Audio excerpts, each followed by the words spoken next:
todos y todas, mi nombre es Dayana Holguín. El día de hoy les hablaré sobre una reflexión del artículo de Cass Sustein y Martha Nussbaum en relación a su libro Animal Rights, Current Debates and New Directions. En este artículo los autores hacen una reflexión sobre los derechos de los animales en Canadá. En esta parten de la cuestión de si se debe otorgar o no estos derechos. Para ello abordan los pensamientos y estudios sobre los animales desde el siglo XVIII hasta la actualidad, con el objetivo de ver cómo ha evolucionado la ley canadiense en materia de derechos animales. Desde hace miles de años, los animales han servido a los humanos para satisfacer sus necesidades. Los animales han sido cazados para el consumo humano, bien sea para alimento, vestimenta o deporte. Son puestos en cautiverio en zoológicos para después venderlos o regalarlos a los circos para entretenimiento. Son dispuestos para la ciencia con el fin de experimentar con ellos, y algunos animales han sido domesticados para ayudar en distintas actividades humanas. En la medida en que los humanos se fueron construyendo en sociedad, crearon tradiciones también de tortura a los animales como parte de su cultura. Los autores consideran que por derechos de los animales no debe entenderse simplemente como el reducir el sufrimiento de estos sin conocer el término. Ambos autores mencionan que la reducción del sufrimiento animal es el objetivo de quienes abogan por una posición de bienestar animal y asumiendo que los animales son nuestros para ser usados como queramos y esperamos que sea lo más humanamente posible, lo que sea que eso signifique. Para estos autores, los derechos de los animales es un término que significa que los animales tienen un interés en sus propias vidas y un derecho para no ser tratados como propiedad humana. El primero es un enfoque caritativo y el último es un concepto de justicia. Lo anterior da lugar a un debate sobre qué son los animales, cosas o seres humanos, animales como titulares de derechos o son parte y propiedad humana. El pensamiento de Descartes estuvo impregnado en las leyes de los siglos XVIII y XIX. Este autor manifestó que aunque muchos animales tienen más habilidades que los humanos, estos no muestran ninguna señal de conciencia de dichas habilidades. Por lo tanto, están haciendo ciertas cosas que prueban su capacidad de no pensar, suponiendo que tendrán que poseer más de lo que cualquiera de nosotros posee y debería superarnos en todas las cosas. Por el contrario, Descartes dice que los animales son incapaces de pensar y que es la naturaleza la que actúa en ellos según la disposición de sus órganos, tal cual como un reloj que se compone solo de ruedas y pesas, puede numerar las horas y medir el tiempo más exactamente de lo que nosotros podemos hacer con todos nuestros conocimientos. Es decir, según Descartes, los animales no piensan cuando hacen las cosas, sino que actúan por instinto. Lo anterior es lo que los diferencia de los humanos, pues los humanos sí tienen la capacidad de pensar sobre lo que hacen. De forma que para Descartes, los animales son inferiores a los humanos, y por tanto su único propósito es servir a estos. En contraposición al pensamiento de Descartes, Voltaire afirmó que los animales, al igual que los humanos, podrían sentir. Afirmaba que los humanos eran bárbaros al utilizar a los animales. Por otra parte, también está Jeremy Bentham, quien argumentó que al explotar a los animales, estos habían sido degradados a una clase de cosas, con el resultado de que sus intereses fueron completamente ignorados. Mientras los cartesianos negaron que los animales pudieran sentir o pensar, Bentham planteó en su introducción a los principios de la moral y la legislación que llegaría el día en que los animales podrían adquirir esos derechos que ocultaron los humanos. Este argumento sale después de que los franceses descubrieran que la negrura de la piel no era motivo para torturar a las personas, por lo que se pregunta si los animales pueden sufrir. Esto lo lleva a sugerir que los animales deberían ser legalmente protegidos de la crueldad humana.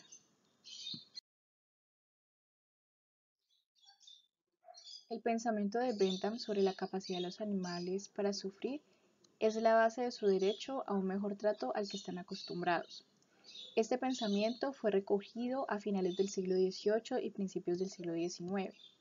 Las leyes canadienses relativas a los animales se remontan al siglo XIX, una época cuando los animales no tenían intereses legalmente reconocidos como propios o eran basados en el conocimiento, valores y costumbres de la época.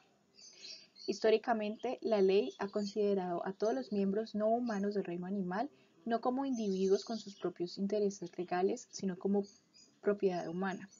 Sin embargo, en 1897, las disposiciones contra la crueldad animal fueron promulgadas en el Código Criminal canadiense.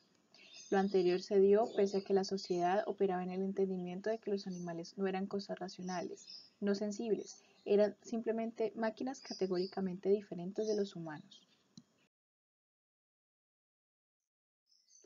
Las obras de Darwin de finales del siglo XIX lo cambiaron todo porque establecieron que en realidad no existe una característica humana única y que la diferencia mental entre el hombre y los animales superiores, por grandioso que sea, sin duda es de grado y no de tipo. Darwin descubrió que los sentidos e intuiciones, las diversas emociones y facultades como el amor, la memoria, la atención, la curiosidad, la imitación, la razón, etc., se pueden encontrar en los animales, no solo en los seres humanos. Darwin también encontró que los seres humanos y los simios descendemos de un ancestro común, por lo que compartimos muchas cosas con ellos.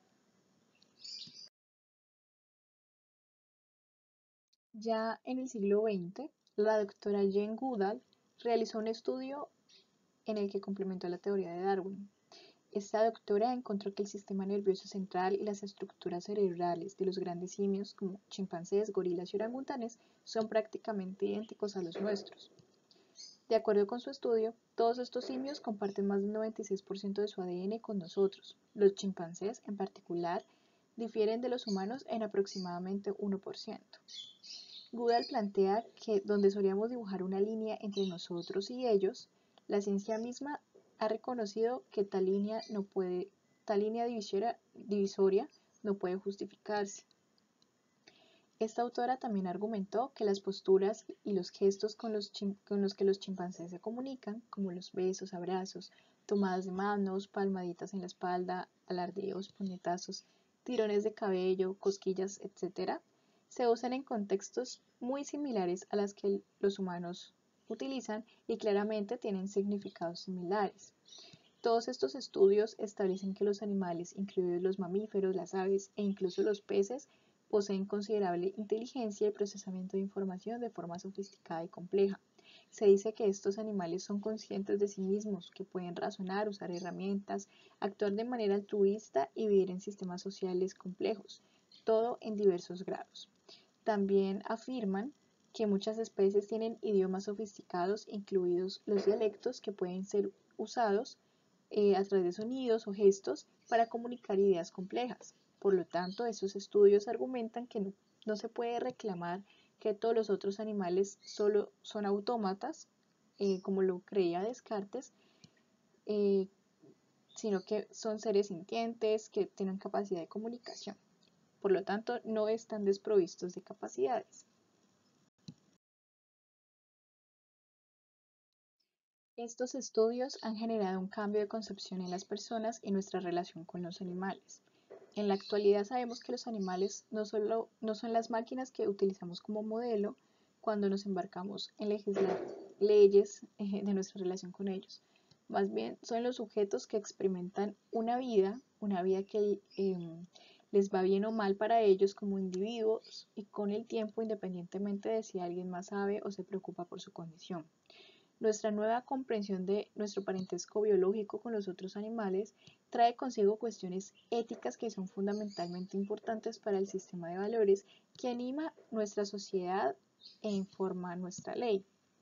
Estos cambios en la ley no son posibles si no se promulgan leyes que cambien los valores sociales y las leyes que defiendan a los animales. Los, los autores hablan de dos tipos de leyes. La primera son las que cambian los valores sociales y la segunda las que hablan de leyes de protección animal. En cuanto a la primera, el autor hace referencia a que hoy en su mayor parte los seres humanos son personas jurídicas con iguales derechos, pero esto es relativamente nuevo. Anteriormente no todas las personas tenían derechos, eran considerados objetos con un propietario. Para ilustrarlo mejor, el autor pone de ejemplo el caso de los esclavos que hasta el siglo XIX pertenecieron a un amo, pero aún así, pues estos seguían sin adquirir derechos, en el caso de la sociedad norteamericana. En 1858, un tribunal estadounidense determinó que el estado de esclavo como propiedad era una razón válida para negarle el derecho a reclamar herencia a una persona. se decía que la investidura de un chattel con derechos civiles o capacidad legal es de hecho un solecismo y un absurdo. Sin embargo, el ser persona no es razón necesaria para ser titular de derechos, puesto que objetos y bienes como barcos, casas, entre otras, tienen personalidad jurídica.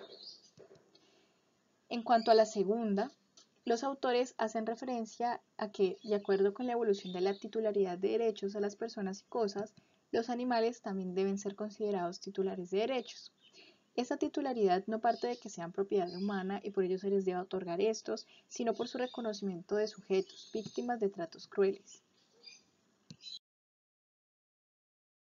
Ahora bien, hay que reconocer que estos autores pueden relacionarse con Christopher Stone, quien fue pionero en abordar la relación entre otorgar derechos a un otro y la comprensión moral paralela del otro como uno de nosotros. En su texto Should Trees Have Standing Toward Legal Rights for Natural Objects, Stone cita el descenso del hombre de Darwin por la proposición de que el desarrollo moral del hombre ha sido una extensión continua en los objetos de sus instintos y simpatías sociales. El planteamiento del profesor Stone se consideró ridícula para algunos y su llamado a la protección del medio ambiente no fue respondido en la década de 1970. Hay que recordar que este autor proponía que la naturaleza, los entes naturales debían tener derechos. Sin embargo, 30 años más tarde, la Corte más alta de Canadá reconoció que la protección del medio ambiente se ha convertido en un valor fundamental en la sociedad canadiense.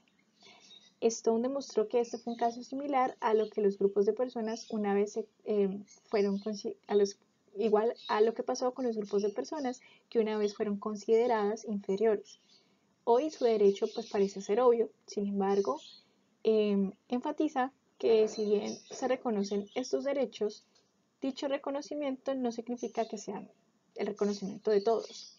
Es decir, en estos casos se mantienen algunos derechos, reconociendo que el titular, independientemente de su nivel de inteligencia, su capacidad para razonar o participar en un pensamiento abstracto sofisticado, posee un reconocimiento legal y dignidad por derecho propio, y no existe simplemente para servir a los humanos.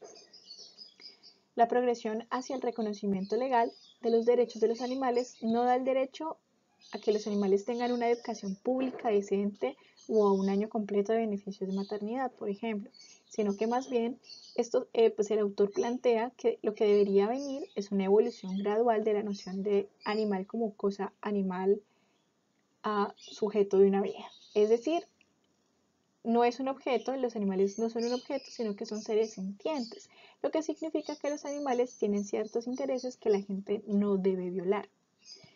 En definitiva, el reconocimiento de derechos de los animales es una vinculación a protegerlos de los humanos, para tratarlos no como máquinas, dado que no lo son, sino como seres sintientes.